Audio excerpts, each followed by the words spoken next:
Hello student, welcome to my channel air chemistry classes यानी YCC। तो चलिए आज हम लोग पढ़ेंगे क्या, वेरिएबल इलेक्ट्रोवैलेंसी। बहुत इंपॉर्टेंट क्वेश्चन है, इससे आपको बहुत सारा क्वेश्चन अराइज होता है एग्जामिनेशन में। तो चलिए आज का बहुत इंटरेस्टिंग टॉपिक है, ये आपको समझना है, सिर्फ किसी भी चीज़ को रटना नहीं होता है, उसको आप बहुत ध्यान से समझिए कि क्या होता है वेरिएबल इलेक्ट्रोवैलेंसी। ठीक है, तो अब देखिए, सबसे पहला काम क्या करना है, इलेक्ट्रोवैलेंसी क्या होता है ये समझेंगे हम लोग, है ना।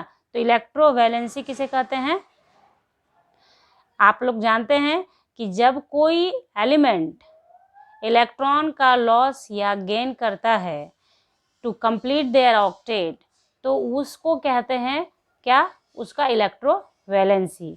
जैसे मान लिया कि सोडियम है, सोडियम अपना ऑक्टेट कंप्लीट करने के लिए एक इलेक्ट्रॉन लूज करता है और बनाता है क्या, Na+। तो ये जो 1 इलेक्ट्रॉन का लॉस हुआ उसे ही क्या कहा जाता है, इलेक्ट्रोवैलेंसी। ठीक है, इलेक्ट्रोवैलेंसी। या फिर क्लोरीन जब इलेक्ट्रॉन लेता है, जब अपना ऑक्टेट कंप्लीट करने के लिए एक इलेक्ट्रॉन बाहर से लेता है, ऐड करता है इलेक्ट्रॉन को, तो बनाता है Cl-। तो यहाँ पे भी जो एक इलेक्ट्रॉन लिया ऑक्टेट कंप्लीट करने के लिए, यानी शेयरिंग होता है इन दोनों के बीच, NaCl इस तरह से बनता है कि Na एक देता है और क्लोरीन उसको एक्सेप्ट करता है, तो उसी को कहते हैं हम लोग इलेक्ट्रोवैलेंसी। ये आप जानते हैं, ये बेसिक चीज़ है। अब इसी में बात होती है कि वेरिएबल इलेक्ट्रोवैलेंसी क्या होता है, वेरिएबल। ठीक है, तो वेरिएबल का नाम ही है, वेरिएबल मीनिंग आता है क्या, जो चेंज करे, वेरी करे। तो ये एक चीज़ है कि वेरिएबल इलेक्ट्रोवैलेंसी जो है वो डी ब्लॉक एलिमेंट ही शो करते हैं, ये सबसे पहला बात है। S block element variable valency show नहीं करते हैं, क्योंकि वो जब इलेक्ट्रॉन का लॉस और गेन कर लेते हैं, उनका कॉन्फ़िगरेशन ऐसा है कि वो इनर्ट गैस के समीप पहुंच जाते हैं, यानी NH2NP6 टाइप का इलेक्ट्रॉनिक कॉन्फ़िगरेशन उनका हो जाता है। इसलिए एस ब्लॉक का एलिमेंट ऐसा शो नहीं करेगा, या पी ब्लॉक का एलिमेंट भी नहीं करेगा। तो वेरिएबल आप नोट करेंगे और लिखेंगे कि आपका वेरिएबल वैलेंसी शो कौन करता है, D block element, D block element, या आप इसे बोलते हैं transition metal, transition metal shows variable valency. ठीक है, ये आपको लिख लेना है। तो variable valency D block element show करता है। तो अब समझिए कि वेरिएबल वैलेंसी क्या है। तो ये तो मैंने बताया आपको कि वेरिएबल वैलेंसी जबकि वैलेंसी आपके एलिमेंट का चेंज करे। तो आखिर क्यों चेंज करे, कुछ तो होगा कारण, क्यों चेंज करे, क्यों एस ब्लॉक का नहीं करता है और डी ब्लॉक का एलिमेंट जो होता है वो आपका वेरिएबल वैलेंसी शो करता है। तो देखिए, आपका वेरिएबल वैलेंसी शो करने का 2 रीज़न है, 2 पार्ट में मैं आपको पढ़ाऊंगी। वेरिएबल वैलेंसी शो करने का 2 रीज़न है। नंबर फर्स्ट है हमारा क्या, इनस्टेबिलिटी ऑफ द कोर। अभी कोर क्या है मैं अभी बताऊंगी आपको। और दूसरा है inert pair effect, inert pair effect.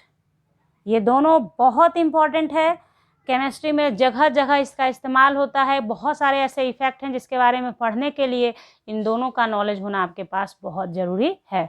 तो बारी बारी से हम लोग पढ़ेंगे। आज हम लोग पढ़ेंगे इनस्टेबिलिटी ऑफ कोर, यानी इसकी वजह से भी वेरिएबल वैलेंसी शो करता है। तो ये चीज़, ये क्या है, इसके बारे में हम लोग अभी पढ़ेंगे। तो पहले आप इतना कर लें, उसके बाद हम लोग इसको करते हैं। ठीक है, तो देखिए क्या है इनस्टेबिलिटी ऑफ कोर, हम लोग पढ़ेंगे। ठीक है, तो सबसे पहले जाने कोर या कर्नेल क्या होता है। तो the residue configuration left after the loss of valency electron, यानी electrons present in outermost energy level, यानी सबसे बाहर जब आप कॉन्फ़िगरेशन लिखते हैं तो आउटर मोस्ट में जो इलेक्ट्रॉन प्रेजेंट होता है उसे कहते हैं हम लोग वैलेंस इलेक्ट्रॉन। और जो लूज करता है आपका मेटल और ऑक्टेट कंप्लीट करता है उसको बोलते हैं वैलेंसी इलेक्ट्रॉन। और उसके अलावे जो रेसिड्यू कॉन्फ़िगरेशन बच जाता है उसे हम लोग कहते हैं कोर या कर्नेल। जैसे आप देखिए, सपोज दैट अभी मैंने आपको एग्जांपल दिया था सोडियम का, तो आपने क्या देखा, 2 8 1, हाँ, इसमें एक इलेक्ट्रॉन का लॉस होता है और बनाता है Na+। तो आप क्या देख रहे हैं, 2 और 8 बच गया, यहाँ 2 8 1 था, तो यहाँ जो एक इलेक्ट्रॉन लॉस करने के बाद जो रेसिड्यू कॉन्फ़िगरेशन बचा उसे हम लोग क्या बोलते हैं, कोर बोलते हैं या कर्नेल भी बोलते हैं। ओके, तो ये चीज़, तो यहाँ देखिए एक चीज़ क्लियर है कि जो आपका मेटल है वो हमेशा इलेक्ट्रोपॉजिटिव नेचर का होता है। आपके डेफिनेशन में जब मैंने यहाँ लिखा है कि लॉस ऑफ वैलेंसी इलेक्ट्रॉन, तो लॉस ऑफ वैलेंसी इलेक्ट्रॉन का मतलब यहाँ ये है कि जो आपका डी ब्लॉक एलिमेंट्स है वो भी ट्रांजिशन मेटल ही है, ट्रांजिशन मेटल है वो, यानी मेटल है, तो मेटल का जो टेंडेंसी है इलेक्ट्रोपॉजिटिव नेचर बनाना वो नहीं बदलेगा, वही रहेगा। इसलिए यहाँ पे उस चीज़ को मेंशन किया है मैंने, loss of valency electron, valence electron का लॉस करता है और जो रेसिड्यू बच जाता है वो कोर इलेक्ट्रॉन कहलाता है। तो अब बारी आती है कि इनस्टेबिलिटी ऑफ कोर क्या होगा भाई। तो देखिए यहाँ पे सोडियम जो है, सोडियम है, मैग्नीशियम है, कैल्शियम है, जो भी एस ब्लॉक एलिमेंट्स है, तो वो जब अपना इलेक्ट्रॉन लॉस करता है तो उसका जो कोर इलेक्ट्रॉन होता है वो आपका इस तरह का कॉन्फ़िगरेशन, देखिए इसको जब आप सबसेल वाइज लिखेंगे तो क्या लिखेंगे, 1s2 2s2 2p6। तो ये कैसा हो गया आपका कॉन्फ़िगरेशन, कैसा है, NH2 NP6 टाइप का, जो क्या है, इनर्ट गैस कॉन्फ़िगरेशन है, इनर्ट गैस लाइक कॉन्फ़िगरेशन है ना, कॉन्फ़िगरेशन है आपका ये, है ना। तो देखिए, तो ये कॉन्फ़िगरेशन अगर कोई गेन कर लेता है तो वो तो स्टेबल हो गया, तो वो अब नेक्स्ट इलेक्ट्रॉन लूज नहीं करेगा, क्योंकि मकसद एक ही है, स्टेबिलिटी, ठीक है। तो स्टेबिलिटी तो इसके पास आ गया, इसलिए ये इलेक्ट्रॉन लूज नहीं करेगा। ओके, कैल्शियम का आप लेंगे तो उसका भी आप देखेंगे कि वो एकदम इनर्ट गैस कॉन्फ़िगरेशन आपका आर्गन की तरह हो जाता है उसका, इसलिए वो भी आपका कैल्शियम 2+ आयन के अलावा कुछ नहीं बनाएगा, कैल्शियम 3+ आयन नहीं बनाएगा। तो इस तरीके, यहाँ बात क्या हुई कि ये जो भी एस ब्लॉक एलिमेंट्स हैं वो इलेक्ट्रॉन लूज करते हैं, तो उनका जो कॉन्फ़िगरेशन गेन कर लेते हैं, वो जो कोर या कर्नेल कॉन्फ़िगरेशन उनका बच जाता है, वो दम सेम टू सेम इनर्ट, किसी न किसी इनर्ट गैस कॉन्फ़िगरेशन से मैच करता है और वो स्टेबल हो जाते हैं। लेकिन डी ब्लॉक एलिमेंट्स की बारी जब आती है तो डी ब्लॉक एलिमेंट्स क्या होते हैं, वैसा नहीं होता है। जैसे आपको मैं अभी एग्जांपल दूंगी, देखिए मान लिया कि आयरन बहुत फेमस है, ये फेरस, ठीक है, तो आयरन का 26 होता है ना। जब आप इसका कॉन्फ़िगरेशन लिखेंगे तो क्या लिखेंगे, 1s2 2s2 2p6 3s2 3p6। देखिए यहाँ तक में 10 हो गया, 10 और 8 18 हो गया। अभी भी नेक्स्ट इलेक्ट्रॉन किस में जाएगा, अब 4s2 हो जाएगा, तो आपको सिखाया गया है लिखने के लिए 4s2 और उसके बाद 3d6। इसको आप जब लिखेंगे पूरी तरह से अरेंज करके तो क्या होगा, 1s2 2s2 2p6 3s2 3p6 3d6 4s2। तो अब आप ध्यान दें यहाँ पे, सबसे पहली बात, मान लिया कि फेरस ने अपना 2 इलेक्ट्रॉन लूज किया, 2 इलेक्ट्रॉन लूज किया, तो 2 इलेक्ट्रॉन लूज करेगा तो कॉन्फ़िगरेशन कैसा हो जाएगा, 24 इलेक्ट्रॉन हो जाएगा इसके पास, है ना। तो इसका कॉन्फ़िगरेशन कैसा हो जाएगा, देखिए पूरा नहीं लिखेंगे हम लोग, सिर्फ इतना आप देखेंगे कि बचेगा क्या उसके पास, बाह्यतम कक्षा का लिखेंगे हम लोग 3s2 3p6 और 3d6। तो आप गौर करें, ये आपका स्टेबल कॉन्फ़िगरेशन नहीं है, स्टेबिलिटी इसमें नहीं है, क्योंकि D6 है ये, तो D6 स्टेबल नहीं होता है। मतलब आपको आगे पढ़ना है, बहुत चीज़ पढ़ना है अभी आप लोगों को। D6 मतलब स्टेबिलिटी के लिए या तो D5 स्टेबल होता है या फिर D10 स्टेबल होता है, पार्शियली फील्ड स्टेबल नहीं होता है, फुल फील्ड या हाफ फील्ड स्टेबल होता है। तो यहाँ पे D6 स्टेबिलिटी नहीं है, इसलिए Fe2+ फिर क्या करेगा, आपका Fe3+ इलेक्ट्रॉन लूज करेगा। यानी Fe3+ का मतलब हो गया 23 हो गया इसके पास, और जब फाइनली आप इसको लिखेंगे तो 3s2 3p6, और यहाँ से एक इलेक्ट्रॉन निकलेगा क्योंकि D से ही अब निकलेगा, 4s तो निकल चुका है तो D से निकलेगा। तो आपका ये कॉन्फ़िगरेशन कैसा हो गया, D5। तो D5 हो गया, हाफ फील्ड सबसेल हो गया। D में मैक्सिमम 10 होता है, तो 10 स्टेबल है या फिर 5 स्टेबल है, तो 5 यहाँ पे स्टेबिलिटी हो गया। तो ये स्टेबल कॉन्फ़िगरेशन हुआ। इसलिए स्टेबिलिटी, चूँकि Fe2+ जब बनाया तो स्टेबिलिटी नहीं आया उसमें, इसलिए वो क्या करेगा, एक नेक्स्ट इलेक्ट्रॉन भी लूज करेगा और क्या करेगा, ऐसा कॉन्फ़िगरेशन गेन कर लेगा जो उसको स्टेबल बना देगा। इसलिए डी ब्लॉक एलिमेंट्स क्या होता है, पहला रीजन आपने जान लिया कि डी ब्लॉक एलिमेंट्स अपना मतलब स्टेबल कोर कॉन्फ़िगरेशन प्राप्त करने के लिए क्या करता है, वेरिएबल वैलेंसी शो करता है। और यहीं पे एक चीज़ मेंशन कर लें कि जिसका आपका वैलेंसी मतलब ये जो ऑक्सीडेशन स्टेट भी कहलाता है, ये जो आपका इलेक्ट्रॉन लूज क्या है जिसका कम होता है उसको हम लोग सफिक्स लगाते हैं अस, और जिसमें ज़्यादा होता है उसमें इक। इसलिए इसको हम लोग क्या बोलते हैं, इस वाले को क्या बोलेंगे, फेरस, और इसको फेरिक। इसको क्या बोलेंगे, फेरिक। यानी इक लगा हुआ है तो आप समझ जाएं कि उसका ऑक्सीडेशन स्टेट ज़्यादा होगा, और इसका अस लगा हुआ है तो क्या बोलेंगे कि फेरस, तो इसका ऑक्सीडेशन स्टेट फेरिक वाले से कम होगा। और जानकर खुशी होगी। अब आप बताएं, मैं आपसे पूछती हूँ कि फेरस और फेरिक में कौन स्टेबल है, तो आप होशियार हैं, बोलेंगे फेरिक मोर स्टेबल देन फेरस, है ना। ये एक बात हुई। तो अभी हम लोगों ने फेरस का जाना, इसी तरह से एक अनदर एग्जांपल भी हम लोग लेंगे। मतलब आपको समझते जाना है कि क्या होता है। आपने बेसिक समझ लिया कि पहला रीजन है कि कोर कॉन्फ़िगरेशन, मतलब जब आप मेटल अपना इलेक्ट्रॉन लूज करे उसके बाद जो रेसिड्यू कॉन्फ़िगरेशन बच जाए वो स्टेबल होना चाहिए। अगर स्टेबल नहीं है तो वो और इलेक्ट्रॉन लूज करेगा और स्टेबिलिटी को गेन करेगा, जो यहाँ पे आयरन ने किया। ओके, उसी तरह से हम लोग और देखते हैं, कॉपर का देखेंगे हम लोग, और भी देखेंगे। In case of atom of transition element, ions formed after the loss of valency electron don't possess stable core configuration of outermost shell is not NH2NP6। NH2NP6 ऐसा नहीं होता है, बट उसका क्या होता है, NH2NP6 D1 to 10, यानी D में 1 से लेकर 10 तक इलेक्ट्रॉन भरता है। ठीक है, तो ऐसा कॉन्फ़िगरेशन होता है ट्रांजिशन मेटल का, इसलिए वो क्या शो करता है, वेरिएबल वैलेंसी शो करता है। ऐसा जिसका कॉन्फ़िगरेशन हो जाएगा वो आपका वेरिएबल वैलेंसी शो नहीं करेगा। अब देखिए फेरस का तो आयरन का हम लोगों ने देखा, फेरस और फेरिक बनता है।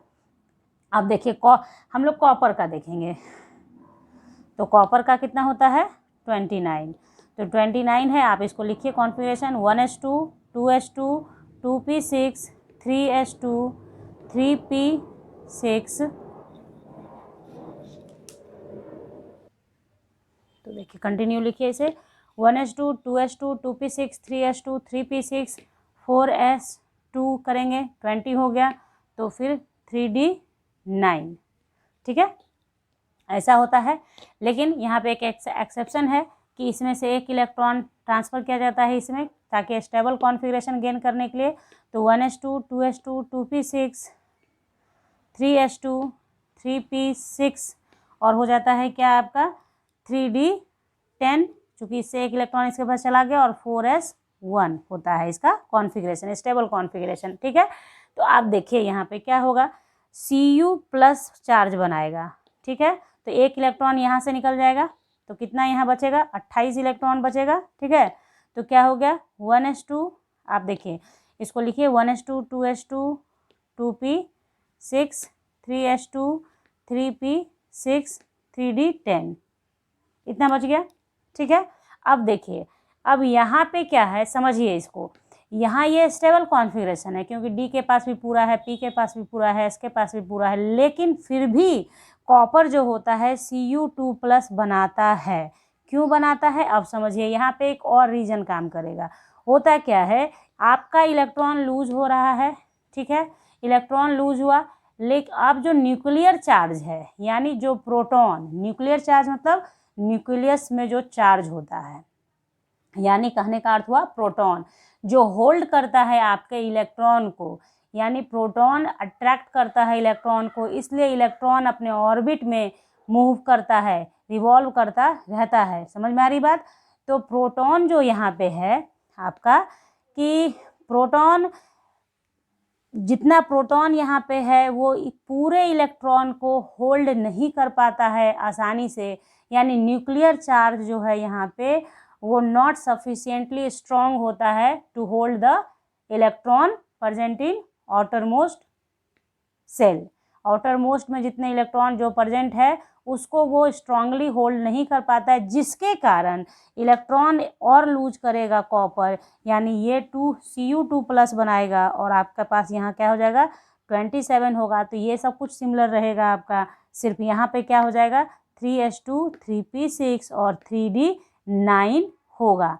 इसके कारण क्या होगा कि न्यूक्लियर चार्ज जो आपका है, न्यूक्लियस में जो चार्ज है वो स्ट्रांगली होल्ड करेगा इलेक्ट्रॉन को। तो यहाँ पे स्टेबल कॉन्फ़िगरेशन का बात नहीं करना है कि स्टेबल कॉन्फ़िगरेशन की वजह से ऐसा हुआ, नहीं। यहाँ पे क्या आपको समझ में आ रहा है, एक बात समझ में आया कि स्टेबल कॉन्फ़िगरेशन जो फेरस के केस में आपने देखा, लेकिन कॉपर के केस में क्या है, जैसे ही एक इलेक्ट्रॉन लूज किया तो वो तो स्टेबल हो गया, लेकिन यहाँ पे जो न्यूक्लियर चार्ज है उसको इलेक्ट्रॉन को होल्ड करना होता है, मतलब प्रोटॉन ही इलेक्ट्रॉन को अट्रैक्ट करेगा। तो जितना ज़्यादा इलेक्ट्रॉन होगा उतना ज़्यादा प्रोटॉन को उसको होल्ड करने का क्षमता लगाना होगा। इसके लिए क्या करता है कि इलेक्ट्रॉन और एक लूज कर दिया, जिसके कारण न्यूक्लियर चार्ज को ज़्यादा मेहनत नहीं करना पड़े होल्ड करने के लिए। तो इसलिए क्या होता है कॉपर जो है एक और इलेक्ट्रॉन लूज करता है। तो यहाँ पे भी वही बात होगा, जो Cu+ है उसे हम लोग अस लगा के बोलते हैं यानी क्यूप्रस, ठीक है, और जो Cu2+ है उसे हम लोग बोलते हैं क्यूपरिक, ठीक है। तो तो इस तरीके से क्या हुआ कि ये जो है Cu2+ quite stable as the nuclear charge is sufficient to hold the 27 electron. बात आई समझ में? यानी यहाँ पे रीजन देना है क्या, cupric is more stable than cuprous. Reason इसका क्या है कि न्यूक्लियर चार्ज आपको होल्ड करता है इलेक्ट्रॉन को, तो उसे आप लोग यहाँ पे लिख लें, ठीक है। आई होप आपने इतना कर लिया है, तो मैं इसे साफ कर रही हूँ अब थोड़ा सा, ठीक ना। तो अब हम लोग इसे आगे देखें क्या लिखना है हम लोगों को, ठीक है। तो लिखिए आप, दी Cu2+ ion is quite stable than Cu+ ion as the nuclear charge nucleus का charge, nuclear charge is sufficient to hold the 27 electrons intact।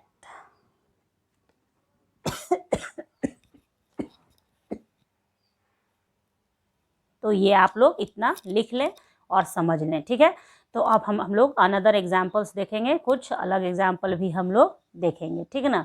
तो देखिए, मान लीजिए कि इसी ट्रांजिशन मेटल में से आपका अभी कोबाल्ट और जिंक का हम लोग देखते हैं, कोबाल्ट और जिंक का तो कैसे होगा।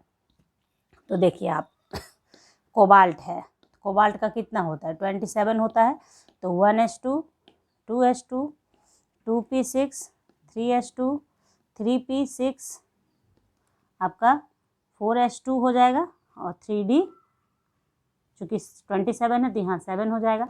अब देखिए कोबाल्ट क्या करेगा कि आपका कैसा शो करेगा, आपको कोबाल्ट 2+ बनाएगा। ठीक है, तो कोबाल्ट को 2+ बनाना है। तो देखिए इसको जब आप लिखेंगे अरेंज वे में तो क्या लिखेंगे, इसको ऐसे लिखेंगे ना 3D7 और 4s2, तो 2+ आयन लूज करेगा यानी 25 हो जाएगा इसके पास। तो क्या होगा 1s2 2s2 2p6 3s2।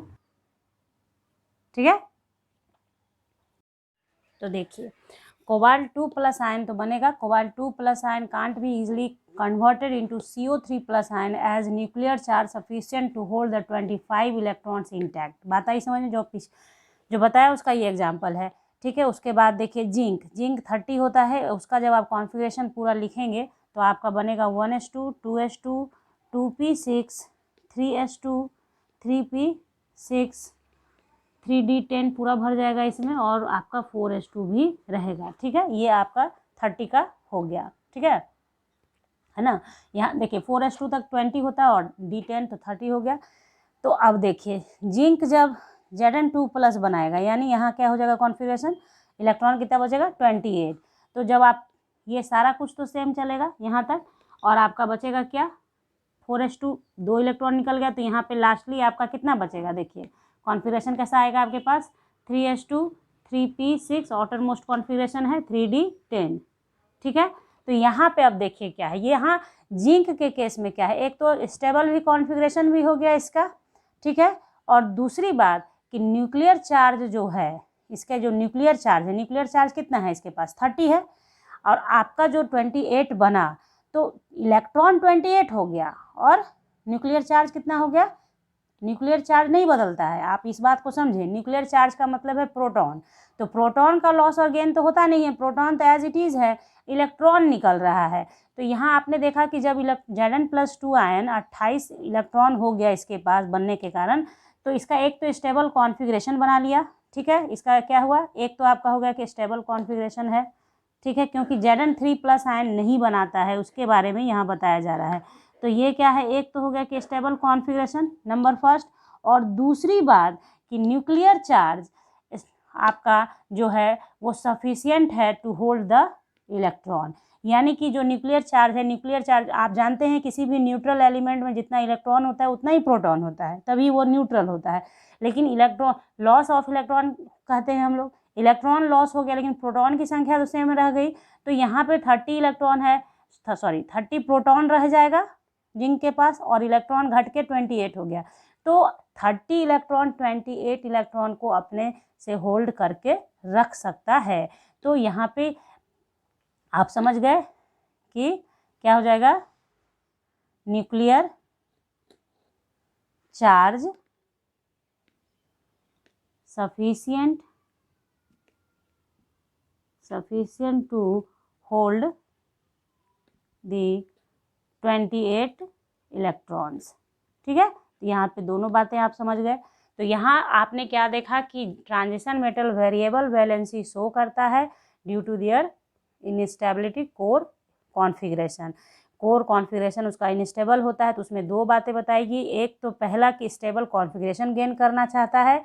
अगर किसी केस में आपको ऐसा लगता है कि इलेक्ट्रॉन का लॉस हुआ और स्टेबल कॉन्फ़िगरेशन भी नहीं गेन हुआ, तो वहाँ पे आप क्या समझते हैं कि वहाँ पे फिर आपको एक चीज़ का और ध्यान रखना होता है कि क्या न्यूक्लियर चार्ज जो है, यानी न्यूक्लियस में जो प्रोटॉन है, क्या वो जितना इलेक्ट्रॉन अवेलेबल है उस इलेक्ट्रॉन को अपना इंटैक्ट करके रख सकता है। अगर वो अनस्टेबल है यानी सफिशिएंट नहीं है स्ट्रॉन्ग फोर्स, तो वैसे केस में क्या होगा, एलिमेंट अपना और इलेक्ट्रॉन लूज करेगा और स्टेबिलिटी गेन करेगा।